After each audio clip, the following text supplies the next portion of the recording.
G'day and welcome to another episode of Nothing Like a Good Book, where we feature authors from all around America and all around the globe if they want to. We're dedicated to authors. That's what the show is about. We like to, try to discover your book, and we love to promote your book, and hopefully it'll help you sell a few of your book. Listen, it can be fiction, nonfiction. It can be an ebook, could be for Kindle, could be massive novel, like Gone with the Wind. It can be anything. You wrote it. It's your message. It's from your heart. Whether it sells 10 million or nothing, it's your baby. And if you'd like to get it out there and have more people know about it cost effectively, by all means, just email me at mark@nlgbe.info.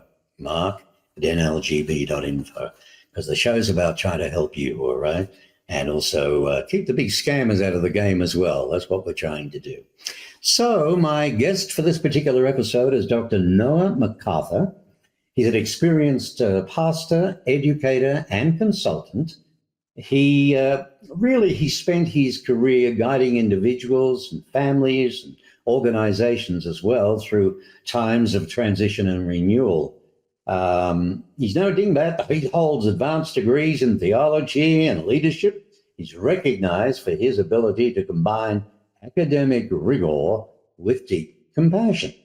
That's a nice combination. So without further ado, I'd like to welcome Dr.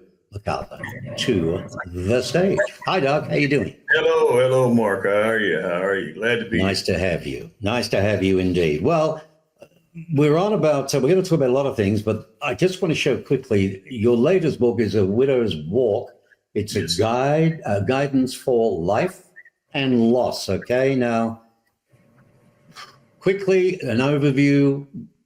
What's it going to tell us later on? What are we going to delve into? Yeah, the gist of the book is really helping individuals to navigate those uncharted waters. Loss is a language that everyone understands. The sound and vibration is identical. It hurts. So the book itself helps an individual to literally navigate through those uncharted waters and step-by-step process. Well, no one really knows how to get through the process until you're in the process. You're in the process, and right. Ultimately, it's a trust the process one day at a time. And the book is more of a ministry than it is a book itself. From start to finish, it's a 20 plus year compilation of information to just help individuals get through. Right. Fascinating stuff. And I can tell you now, there's a lot of people that could do with that. It is written with sensitivity and depth. This is a review combining scriptural truths, pastoral wisdom, and real world insights to help readers navigate grief with honesty, while gradually rediscovering strength and purpose. Yes. Murder when you lose somebody. You lose heart, soul, will to do anything, will to continue, all sorts of things. It's pretty sad. But you're saying, this isn't about quick fixes as well. No, it's not. It's a process. And ironically enough, the book is a widow's walk, and it's a journey all by itself. And the journey itself is not just for what we consider widows when we think of elderly. Widow is anyone. My daughter, my firstborn, is a widow. She's 37 years old. And we lost my son-in-law 2 years ago. My mother, we passed 40 years ago now. My dad was a widower for almost 10 years. So I've had the chance to, and as I pastored 4 churches, what I discovered was that walk is a walk. It's a journey. It's literally a journey. It's a one day at a time, from the time you get up to the time you lie back down. Right. And just to make it real quick, according to the CDC, the baby boomers are living about 17% longer than they had anticipated. So many of them are outliving a spouse. So what happens next? Right. right. And that's really what we're addressing. We're addressing just those. What I want to do here is bring up your original book because, as we say, this wasn't your Yes. first. This is rather unique. Messages from Mom, Moments of Motivation. Tell us about this one. My mother passed 1987. I was going into my senior year in high school. And Whoa. I'm just so happened to be named after my maternal grandfather, who was a pastor, preacher, and deacon. And my mother was very close to her dad. So we had an extra, So I'm one of 14 children.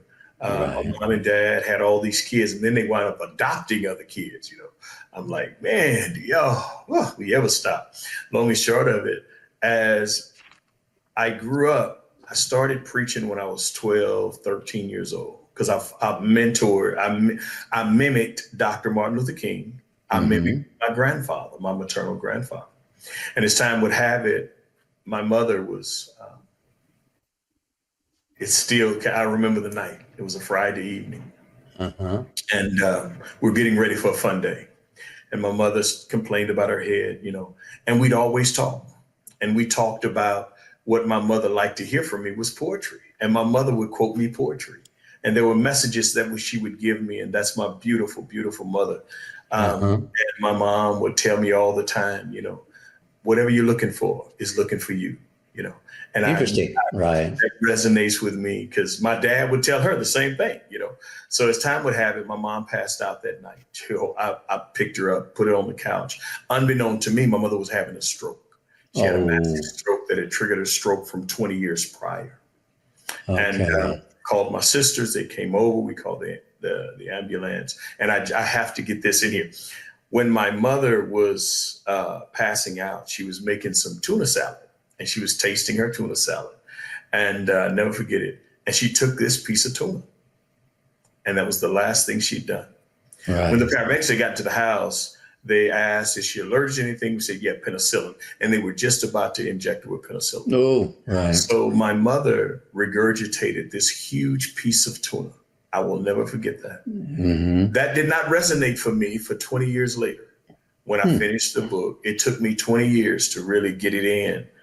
2009, I wrote this book. And I never told anyone about what happened that night until I wrote the book. All right. The night my mother passed, she passed holding my hand. That's lovely.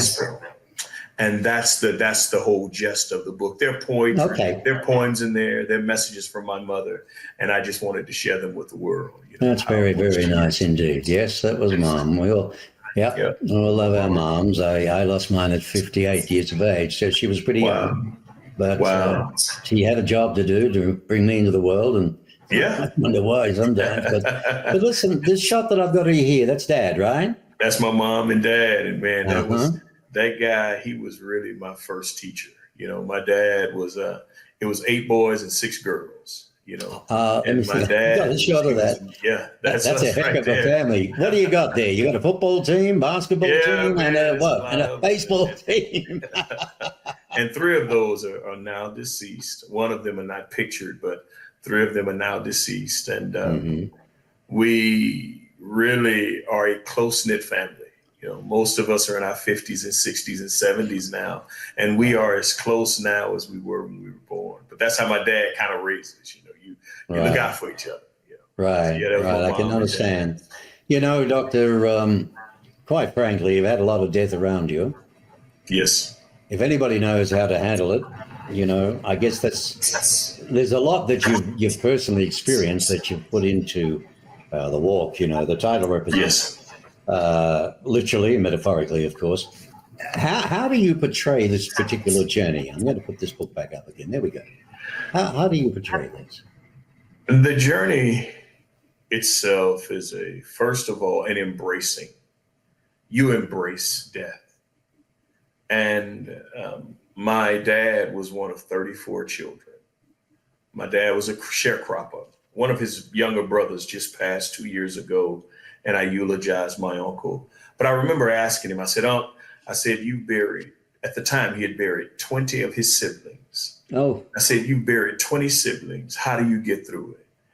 And he said, Noah, he said, it's just one day at a time. He said, there's no certain way. That resonation took place when my sister, who journeyed cancer, who lived with me the last 65 days, almost 2 years ago. Mm-hmm. And I watched her deal with the loss of her husband and the loss of her brother-in-law. Oh. I watched my sister handle that process with such grace. And it taught me a thing or two, because I was still reeling in the tragic loss of my son-in-law. Right. And when I lost her, I was in the process of doing the book because it was part dedicated to her, because I watched her walk. I watched her widow's walk. And these 3 things I learned from the journey in a widow's walk. One is you embrace it. And the embracing, only you and God can embrace. You can pray, you can fast, but only you and God can embrace that. Mm-hmm. The next thing, you have to face it.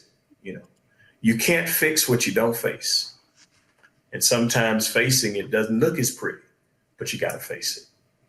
And lastly, you fight through with faith. And that's the journey. That's the walk. And it covers all of that through all 13 chapters. Right, all of that, yeah. It's a progression, all right. I tell you, yep, one day at a time, 1 hour at a time, 1 minute at a time. Yes. How does the theme of love manifest, after loss in the book itself, in A Widow's Walk? Well, it manifests because what it does is it takes you through an understanding where now that you're facing death, and you face it only you and you alone, what began to manifest in you is the love you have for the person you've lost, but also what manifests is the love they've had for you, although they're gone. Mm-hmm. And you work through the two, and it brings you to a place of now understanding how to love again. The Bible teaches that love covers a multitude, and that multitude has no number. As large as you can imagine, that's a multitude. Right. And how you love again is to love again. How you love again. Are you referring there to where people get married again or meet somebody again? Looking for love again. I counseled a family who had lost their mother, but prior to them losing their mother, they lost a sibling. And their mother was just concerned about just a few. And they were like, well, Mama, you have other children. Right. And they had to understand that it's not that she didn't recognize all the children. She was a little closer to that one than the others. Right. And that part of the walk is what helps you kind of put in perspective, that journey itself, because some days are going to be easy. Some easy, some extremely hard. But you're not suggesting that love ends with death, are you? It transforms. No, not at all. Not at all. Continues in. Well, you say it continues in other forms. It does. It does. It's a continuum. Define that for me. Love, you lose the person you love, but you never lose the love for the person. That love you lost is in the physical. That love began to manifest every day when you hear a song, that love reminds you. You smell a fragrance, that love reminds you. A certain holiday, a birthday, or you see the kids, or you see a niece or nephew who is their favorite. Yeah. Love begins to show up in all of the categories, knowing that you lost them. What you love about them is still resident. Okay. So what role does resilience play then in Widow's story? Wow. Resilience would be the wheels that carries you forward. Because some days you don't want to get out of bed. Some days you don't want to do anything. Some days you just want to cry. Resilience has its place because what it does is it starts to reaffirm some reassurances. The greatest part of resilience is that part of diligence. You have to do it just one piece at a time, consistently, one moment at a time. And how does the book address the tension between honoring the past and moving into the future? In chapters 2, 3, and 4, it helps individuals to take a close look at where their process is. There's steps of grief, and in the process of grief, you have anger, you're numb, and you can't believe it. Those top 3 or 4, and in those, what it does is it helps you to say, okay, I'm either here or I'm there. But you have to be honest enough with yourself to admit, Right. I'm still upset about this. Yeah. I'm still numb to this. Still trying to figure this out. Yes. Are there moments of conflict, do you think, or reconciliation, between these two? I believe there's a sense of conflict as much as there's a sense of confidence. And the more confident an individual becomes in their walk, in that journey, the more they're able to defy the conflict. Because conflict is going to happen, because there's a war that's going on with the love you had and the love you lost. Yeah. The person that was there and the person that's gone. Are you a great believer of, well, I am, they're still with you? Absolutely. Absolutely. We're talking with Dr. Noah C. McCarthur, Honorable PhD, and his book is A Widow's Walk. In fact, I've got a couple of testimonials I'd like to show here. Just a couple. Amanda Richards. Yes. Book reviewer and podcast host. She says A Widow's Walk is a beautiful blend of pastoral wisdom and heartfelt compassion. It reminds us that faith is stronger than sorrow. Absolutely. And Diane Shelton says she's an author and a literacy coach. 5 stars again. Dr. McCarthur's words are more than encouragement. They are healing.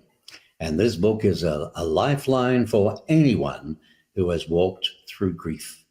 Yes. They're both very good and very nice, and they highly recommend A Widow's Walk. And it can be bought at your store. The font at the bottom shows this is your site, correct? Yes, it is. Yes, it is. Modern Day Moses Bookstore.com is where it can be bought. But it's also on Amazon and so on, right? Exactly. Okay, and the others as well. All right. I've shown your mom. I've shown that. What ways do you think that the community or the support of friends, family, faith, therapy at a time of loss, how does that factor into widows' healing? And what do you suggest? Because a lot of people say, no, I want to be left alone. Please just leave me alone. I don't want to mix. I don't want to mix with anybody. What's the importance of such connections, do you think? I think the most important connection is connectivity. Stay connected. And what you're connected to, stay connected to a system. And that system can be a support system. Sometimes it's easy for individuals to say, I just want to be left alone, until they're left alone. It's almost like, I don't mind being in the dark until you're in the dark. Then you look for the light switch. Right. But what happens is when individuals say, I want to be left alone, I totally get it. Right. And silence is one thing, but the presence of value is invaluable.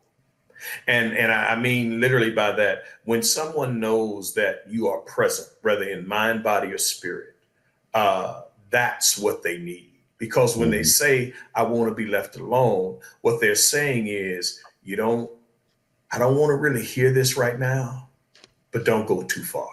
Right. Don't go far. Don't, at least check on me, Yeah. Check in on me. Call me. Check in on me. So are there specific rituals or symbols, metaphors that you, the author in this particular book, A Widow's Walk, that you use to convey healing or transformation? Yes, one of the greatest I emphasize throughout the whole book is faith and process. Your faith is what's going to carry you. The process is what's going to keep you. Your faith will help you when nothing else will, you know. And it's something about faith. Faith is as paramount as the nose on our face. Have you ever tried to hold your nose and keep your mouth closed and breathe? That's how invaluable faith is. Right. Well, the process is what you look at, you know. So after you finally gather your thoughts and you start letting your nose go and opening your mouth so you can breathe again, Right. you have to trust the process. And the process is one that's just going to take its time. No one can really tell you how long the process should last. But when you get to the point to where you're upset with the process, at least trust the processor. And that's the creator himself. Trust. On the bottom here, I've got your podcast that can be heard on most of the popular podcast platforms. It's called Modern Day Moses, and it's heard on Apple and Spotify and a lot more out there across the nation. So people can follow you on that as well, which is pretty good. And what about how does the widow deal with identity? And I'm talking, it's the poor guy always tends to go 10 years before the woman normally. Yes. Right? Maybe that's going to change. But how does the widow deal with identity after her spouse's death? That's a powerful question. Every Wednesday, we've been now years, but every Wednesday we do what we call a widow's walk. And it's a devotional. And we literally get into identity. And identity is paramount for a widow and a widower because they are now able to identify life and death.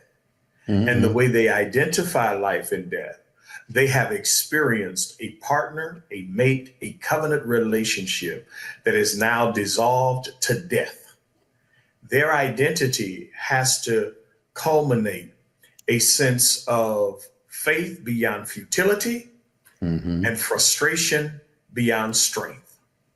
And sometimes it happens just the opposite. You have more strength than frustration, and some days you have more frustration than strength.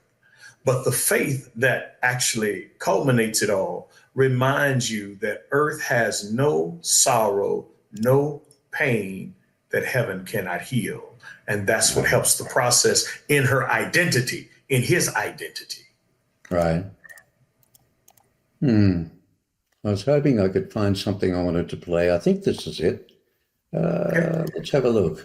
Changes everything. Yeah, I was impressed with the silence. I was impressed with your video. We might just show questions. that, I think. The emptiness that follows can feel overwhelming. In A Widow's Walk, Dr. Noah McCarthur offers a guiding hand through the hardest journey of all, life after losing a loved one. With wisdom, compassion, and faith, this book becomes more than words. It becomes a companion, reminding you that healing is possible and hope still shines ahead. A Widow's Walk, a journey through grief towards strength, faith, and renewal. Find your path forward. Available now wherever books are sold. Yeah. All right. So now, the one thing I do want to touch on is because you help so many people. I want to talk about this. Your career now, as well as everything else you do, but you do a lot of consulting work. Right? Yes, I do. Yes, I do. I touched earlier on organizations as well as private. Give me an example of what you would do in a case like that. Sure. I'm a serial entrepreneur in one sense. I still pastor. I have a ministry that my entire ministry is around people. It's my name. My name is Noah, and the acronym for Noah is nothing ordinary about him, nothing ordinary about her, which is where the name of the company Noah Presents come from. Ironically enough, in the book of Ezra, the Bible teaches the king had no sons. He named his daughter Noah, and she inherited all that she had. Why I do that? There's extraordinary in all of us. So what I do for most of the part is help individuals to understand the extraordinary that all of us have opportunity to embrace. In business, I help businesses to grow from their bottom line, but to embrace the extraordinary opportunities that exist. Personally, I help individuals to see the extraordinary that they're missing every day by living an ordinary life. But extraordinary is available. And personally, I promote with my grandkids and my children, extraordinary is who we are. Matter of fact, when the word says we were fearfully and wonderfully made, we're made with such wonder that when even the enemy sees us, he has to take a double take before he come over there. Right. He's coming, but he must at least take a double take before he gets there. But that's me in my consulting. I take the same process. Interesting. Very interesting indeed. Okay, so I wanted to talk about where you could buy the book. Of course, we talked about your own Modern Day Moses bookstore. Interesting name. moderndaymosesbookstore.com. You've got a LinkedIn URL to find. You're on Twitter. You're on Facebook. And it's all there. But the biggest thing is to go to, I would think, is your website, correct? Yes. Which is that one right there. And they can also contact you there if people want to. They can email you. Yes. I do often mention that, Noah.McCarthur, McCarthur.author at outlook.com. But I would strongly suggest you go to the website. And everything is on there for you to be able to follow through with. And who is this book for? The book is for anyone who's had a loss. Loss is the same process, whether you lose a job, you lose your health, you lose your footing in life, you lose a loved one. Loss is identical across the board. You lose a pet. Loss is the same. My dad used to tell me all the time, he said, son, he said, there's a language, there's a word that sounds the same in every language. I said, what's that, Pop? He said, ouch. Loss is the same. Loss is the same. Ouch. He was a wise old man, wasn't he? Yeah, he was a wise dude. My dad was a wise guy. He really was. No pun intended. He was a wise guy. Okay. Well, the book, folks, The Widow's Walk, embraces a journey of love and healing and resilience in this heartfelt story of a widow's walk through grief. Yes. Dr. Noah C. McCarthur, Honorable PhD. It's a great nonfiction book. Thanks for coming on, Doc. I Thank you for having me, Mark. You've got a terrific message there. And one more question I'd like to ask you about a widow's walk. Looking back at it, writing it and looking back, at the end of the book, what have you observed about, her direction, her destination, outlook? Has it shifted from the beginning when you started to write? Yes, it has. And as a matter of fact, it shifted so that there's a sequel to the book. And the sequel is really on its way. And there's always a sequel. Yeah. Isn't there? And we've reached out. I've found several widows and widowers alike, and they all have the same response, and that there's a city without walls. And so the sequel is A Widow's Walk, A City Without Walls. But I'm having others to co-author with me that have actually been in that situation. Matter of fact, in the opening of the book, right before the foreword, there are about 5 or 6 testimonials from individuals who have lost a mate, a spouse. And they actually give their insight. And that's how the sequel will actually take place. Fabulous. It's a good idea. Yeah. Yes. Yeah, that's a good thing to be doing today. Co-authoring is getting popular, actually. Yes. All right. Well, everything's there. It's been an absolute pleasure. I've learned. Pleasure's been all mine. I think your book is lovely, and I think it's going to do a lot of good for a lot of people. And it can be got at moderndaymosesbookstore.com directly, or go to Amazon, or all sorts of places to be able to buy it. And I think it'd be a lovely gift.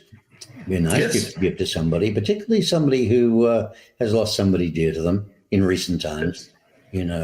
And as the doc says, it doesn't matter what was the reason.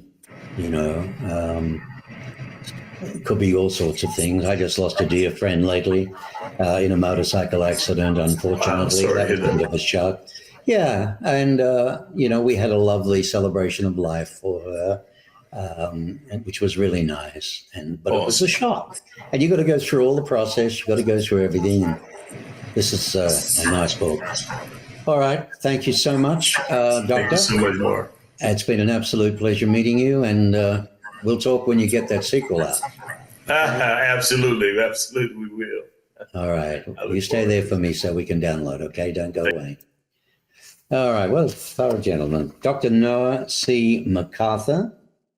The book was called A Widow's Walk, if you didn't know that. Embrace a journey of love, healing, and resilience in a heartfelt story of a widow's walk through grief.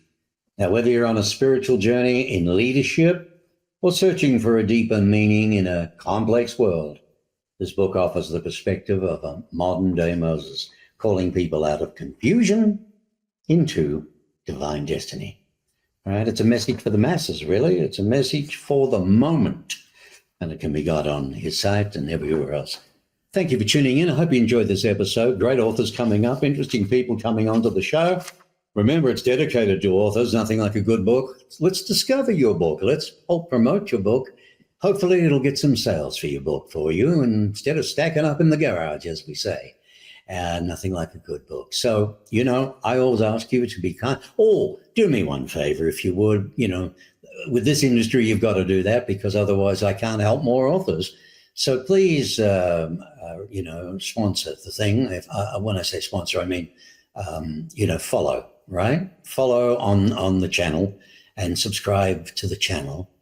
And that will help greatly because the more we can be seen, the more authors will want to come on the show, the more they can share.